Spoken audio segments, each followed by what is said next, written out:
Ethanol blending की अगर हम बात करें तो यहाँ पे बायोफ्यूल्स में सबसे ज्यादा प्रोमिनेंटली जिसके बारे में आप सुनते होंगे न्यूज में वो एथेनॉल ही है। बट अक्सर स्टूडेंट्स को इसके बारे में बहुत कंफ्यूजन होती है और क्लैरिटी नहीं होती है।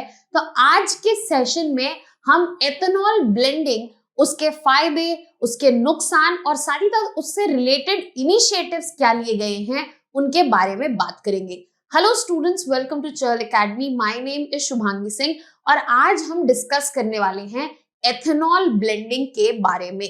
अब सबसे पहले यहाँ पर समझते हैं कि एथेनॉल ब्लेंडिंग आखिरकार है क्या। अगर हम एथेनॉल ब्लेंडिंग की बात करें तो यहाँ पे एथेनॉल जो है उसको मिक्स किया जाता है पेट्रोल के साथ, ताकि यहाँ पे एक ब्लेंडेड फ्यूल जो है वो क्रिएट हो सके। अब ये यहाँ पे हम मिक्सिंग जो है पेट्रोल के साथ क्यों कर रहे हैं? हम ये मिक्सिंग इसलिए कर रहे हैं ताकि जो हमारा डिपेंडेंस है प्योर पेट्रोल पर वो कम हो, साथ ही साथ इन्वायरमेंटल पोल्यूशन जो है, जो कि ग्रीन हाउस गैस के एमिशन से होता है जब हम पेट्रोल यूज करते हैं, वो भी कम हो और साथ ही साथ यहाँ पर डोमेस्टिकली प्रोड्यूस जो बायोफ्यूल्स हैं उनका प्रमोशन हो सके।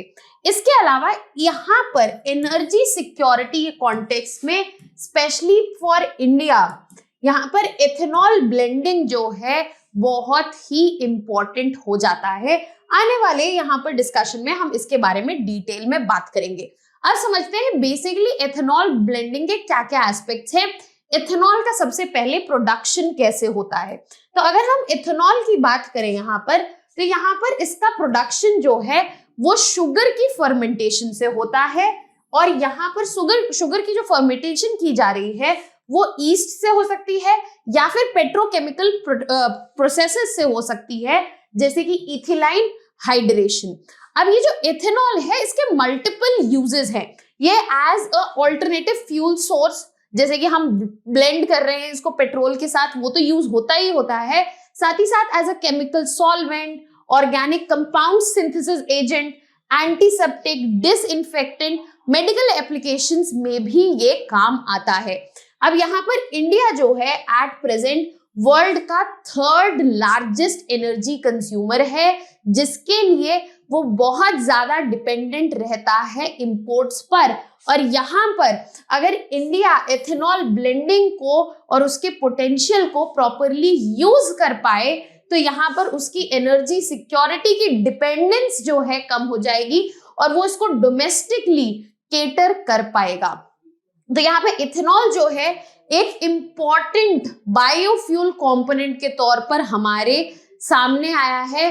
और इससे हमें समझ में आ रहा है कि इथेनॉल ब्लेंडिंग जो है वो इंडिया के लिए सिर्फ यहाँ पर एनर्जी सिक्योरिटी जो है वो इंश्योर नहीं करेगी, वो इकोनॉमिक बेनिफिट भी लाएगी और साथ ही साथ इन्वायरमेंटल इम्पैक्ट, क्योंकि जो व्हीकल एमिशंस हैं जिनकी वजह से क्लाइमेट गोल्स को अचीव करना मुश्किल हो रहा है वो भी इंश्योर करेगी। तो यहाँ पर डिपेंडेंस कम होगा, एनर्जी सिक्योरिटी बढ़ेगी, आपका इकोनॉमिक कॉस्ट भी कम होगा और इन्वायरमेंटली भी ये फ्रेंडली है, जिससे ग्रीन हाउस गैसेस का एमिशन जो है कम देखने को मिलेगा।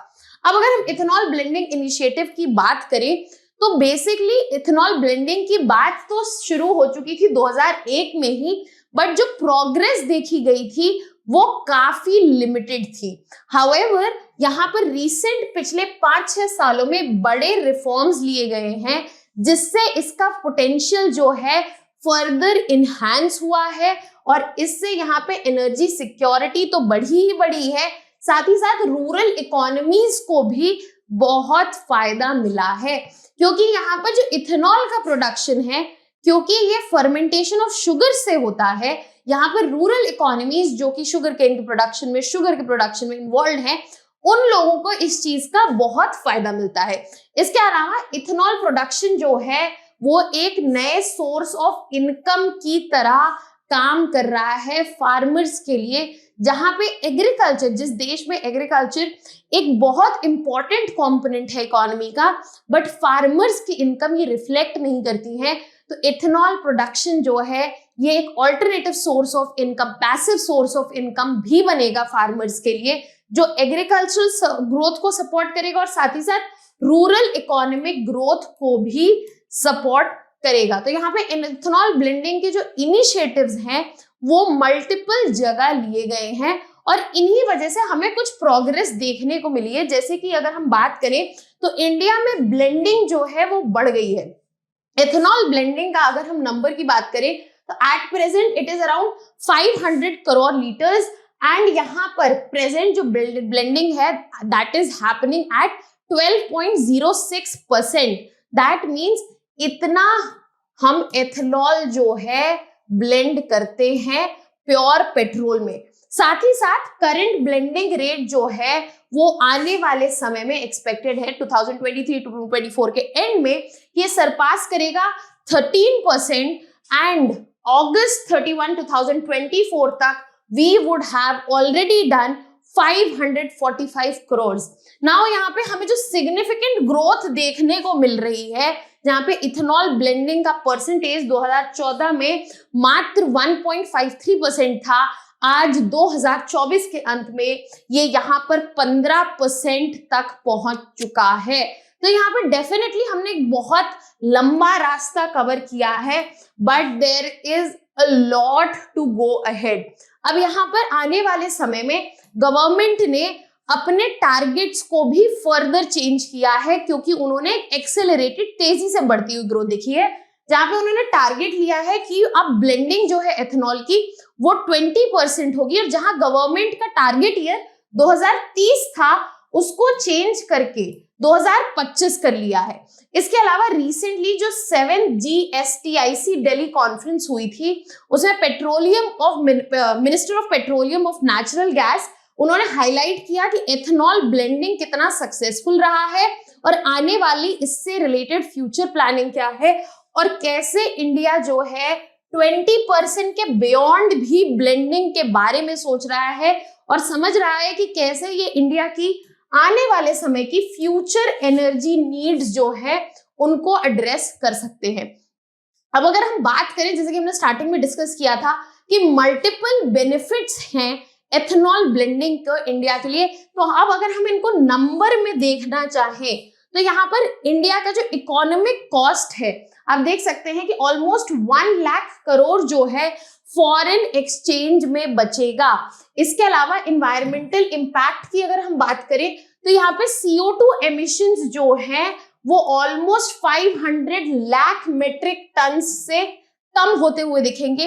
क्रूड ऑयल का जो सब्स्टिट्यूशन है यहाँ पर 180 लाख मेट्रिक टन जो है क्रूड ऑयल का रिप्लेस होगा जो कि एक और इकोनॉमिक कॉस्ट है। और इसके अलावा डायरेक्ट इकोनॉमिक इम्पैक्ट का अगर हम बात करें तो यहाँ पर 1.5 लाख करोड़ जो है ऑलरेडी डिसबर्स किया जा चुका है डिस्टिलर्स को और इसके अलावा 87,550 करोड़ दिया जा चुका है फार्मर्स को जो उनका इनकम की तौर पे रहा है।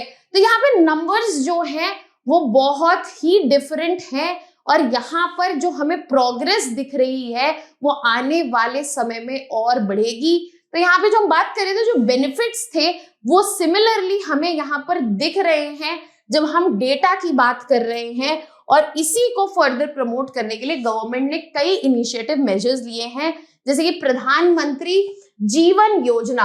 अब प्रधानमंत्री जीवन योजना जो है ये अगस्त 2024 में ही अप्रूव की गई कि यहाँ पर जो एडवांस बायोफ्यूल्स हैं उनको भी इंक्लूड किया जाए और यहाँ पे इम्प्लीमेंटेशन का जो टाइमलाइन लिया गया है वो 2028 से 2029 तक का लिया गया है। इसके अलावा यहाँ पर बात की गई है कि डाइवर्स और सस्टेनेबल फीड स्टॉक बेसिकली जो सेकेंड जनरेशन बायोफ्यूल्स हैं जो यहाँ पर यूज हो रहे हैं फर्स्ट जनरेशन के बाद, तो यहाँ बोल रहे हैं कि डाइवर्स फीड स्टॉक भी जो है उसको इंक्लूड किया जाए और यहाँ पर प्रोक्योरमेंट प्राइस जो है यहाँ पर फेयर कॉम्पेंसेशन जो है वो इंश्योर किया जाए एथेनॉल प्रोड्यूसर्स को भी और प्रोक्योरमेंट प्राइस जो है फार्मर्स को भी प्रॉपर यहाँ पर इंश्योर किया जाए ताकि यहाँ पर कोई भी डिसएडवांटेजेस पोजीशन पर ना रहे और यहाँ से आगे बढ़े। तो अब यहाँ पे गवर्नमेंट ने काफी सारे इनिशिएटिव्स लिए हैं। आने वाले समय में भी साथ साथ जरूरी है कि गवर्नमेंट यहाँ पे फर्दर डाइवर्सिफाई करें फीड स्टॉक को, जहां पे अगर हम सेकेंड जनरेशनल एथेनॉल की बात करें which is coming from plant based things, जैसे कि अगर ड्राई वेस्ट है और यहाँ पे जो एग्रीकल्चरल रेसिड्यूज हैं उनसे जो आएगा उसको यूज किया जा सकता है। इंफ्रास्ट्रक्चर बेहतर करने की जरूरत है, जहां पे डेडिकेटेड एथेनॉल की पाइपलाइंस हो, स्टोरेज सिस्टम्स हो, स्टोरेज हब्स हो और स्पेशलाइज्ड ट्रांसपोर्ट हो। और इसके अलावा एथेनॉल टेक्नोलॉजी पर भी फोकस करना इस वक्त बहुत जरूरी है, ताकि यहाँ पर हाई यील्ड क्रॉप्स, एंजाइम्स और फ्लेक्स फ्यूल टेक का रिसर्च हो और आने वाले समय में इसे यूज करा जा सके हमारी कंट्री के लिए। बट एथेनॉल ब्लेंडिंग की वजह से कुछ की कंसर्न्स और इश्यूज भी हैं, जैसे कि यहाँ पर जो फीड स्टॉक है या फिर शुगर जो है जिससे एथेनॉल का प्रोडक्शन हो रहा है, उसका डाइवर्जन की वजह से फूड सिक्योरिटी का इशू जो है, फूड इनसिक्योरिटी का जो इशू वो क्रिएट हो रहा है, specially for poor monsoon years. जब प्रोडक्शन कम है शुगर का, तो यहाँ पर अगर फूड की जगह यूज करते हैं, उसे हम फ्यूल के लिए यूज कर रहे हैं, तो ये कॉन्ड्रम जो है ये बहुत हाईली डिबेटेबल है कि एक्चुअली फूड जिस चीज के लिए प्रोड्यूस हो रहा है उसको ना यूज करके फ्यूल के लिए यूज करे जाना, क्या ये सही है? इसके अलावा वाटर रिसोर्स एक बड़ा स्ट्रेन है, क्योंकि यहाँ पर हाई वाटर कंजम्पशन देखा जाता है शुगर केन के कल्टीवेशन के लिए, जिसकी वजह से ग्राउंड वाटर के सोर्सेज जो है कंस्ट्रेन हो रहे हैं। इसके अलावा इकोनॉमिक वायबिलिटी की अगर हम बात करें तो यहाँ पे जो एडमिनिस्टर्ड प्राइसिंग है और रीसेंट प्राइसेस जो बढ़ रहे हैं, उसकी वजह से ओएमसी के फाइनेंसेस और साथ ही साथ मार्केट में जो डिस्टॉर्शन है वो हमें देखने को मिल रहा है, which is creating a lot of problem. तो इन इश्यूज का भी आने वाले समय में ध्यान रखने की जरूरत है, गवर्नमेंट को समझने की जरूरत है, और इसी से हम इंश्योर कर पाएंगे कि जो बेनिफिट हम चाह रहे हैं एथेनॉल ब्लेंडिंग से आए वो हमें प्रॉपरली मिल पाए।